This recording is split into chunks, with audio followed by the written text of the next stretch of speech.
Beberapa hari yang lalu, pemerintah telah menetapkan kenaikan harga BBM. Pasca kebijakan ini ditetapkan telah menuai kontroversi di publik. Makin banyak elemen yang akan melakukan demonstrasi untuk menolak kenaikan BBM. Di antaranya mahasiswa, buruh, dan bahkan partai politik oposisi pemerintah. Sebelum jauh menerka fenomena ini, saya mengajak kita semua untuk melihat terlebih dahulu perubahan harga BBM terbaru hasil keputusan pemerintah beberapa hari yang lalu. Melihat angka di atas, saya bertanya-tanya, apa urgensinya? Karena sejak awal sebelum menjadi kebijakan alias masih menjadi isu, ini telah digoreng sedemikian rupa. Bahkan oleh sekelompok orang, hasil ini menjadi makanan empuk untuk membangkitkan gerakan-gerakan yang baru, seolah-olah itu adalah gerakan supernatural atau gerakan yang dikehendaki rakyat. Bahkan mereka sempat membuat perbandingan salah satu partai yang dulu mengecam kenaikan BBM tapi kini tak berkutik sama sekali. Entahlah, mungkin masih tidur. Tapi perlu saya tegaskan kembali bahwa kita harus berhati-hati pada dendam sejarah. Rakyat harus dididik cerdas bahwa setiap masa itu berbeda dan tentu memiliki tantangan-tantangan yang berbeda. Tidak bisa kita samaratakan masalah-masalah yang kita hadapi hari ini dengan di zaman lampau. Tentu itu sangat berbeda jauh.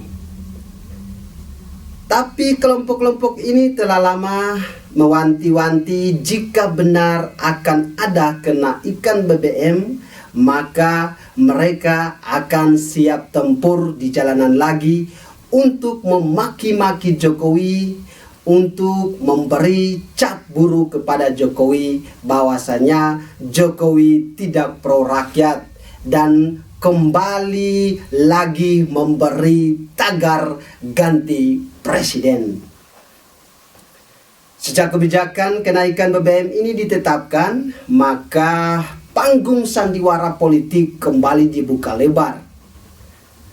Lagi-lagi masih ada kesempatan bagi para cukong politik untuk pamer dukungan kepada rakyat.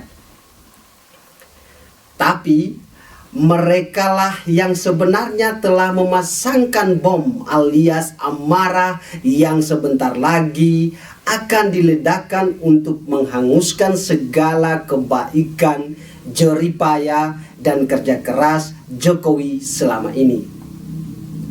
Ibarat pepatah mengatakan setetes hujan bisa merusak susu sebelanga.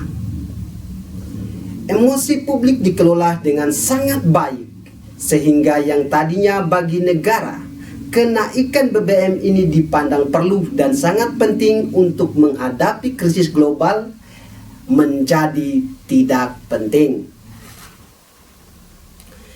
Presiden Jokowi berkali-kali mengatakan, saya sebetulnya juga ingin harga BBM di dalam negeri tetap terjangkau dengan memberikan subsidi dari APBN. Tetapi anggaran subsidi dan kompensasi energi 2022 meningkat 3 kali lipat dari 152, triliun menjadi 502, triliun, dan itu angka meningkat terus. Lebih dari 70% subsidi justru dinikmati oleh masyarakat mampu. Mestinya uang negara itu harus diprioritaskan untuk memberikan subsidi bagi rakyat yang kurang mampu. Tapi pernyataan Jokowi ini hanyalah angin lalu. Tak ada satupun yang berdiri membelanya. satu persatu mulai menarik diri. Apakah hal yang sama akan dilakukan partai pengusungnya, yaitu PDIP? Kita lihat saja babak berikutnya.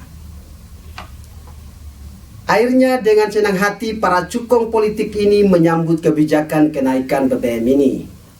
Mereka pada akhirnya memiliki pekerjaan baru, yaitu melakukan ajang pencarian bakat politik dengan jalan demonstrasi mengatasnamakan rakyat. Sepertinya ini adalah jalan untuk membuat citra Jokowi di akhir jabatannya ini semakin buruk. Agar pasca Pak Jokowi tidak lagi menjadi presiden, beliau akan dicap sebagai presiden yang menderitakan rakyatnya. Padahal kita tahu bersama bahwa Jokowi adalah pekerja keras, membangun bangsa ini, serta sangat merakyat. Kembali lagi, jika kita melihat angka kenaikan BBM hari ini, itu adalah hasil perhitungan yang matang. Lagi pula, kebijakan ini adalah jalan terbaik yang diambil negara untuk menghadapi krisis global. Tapi ini digiring seolah rakyat sudah tak mampu membeli BBM.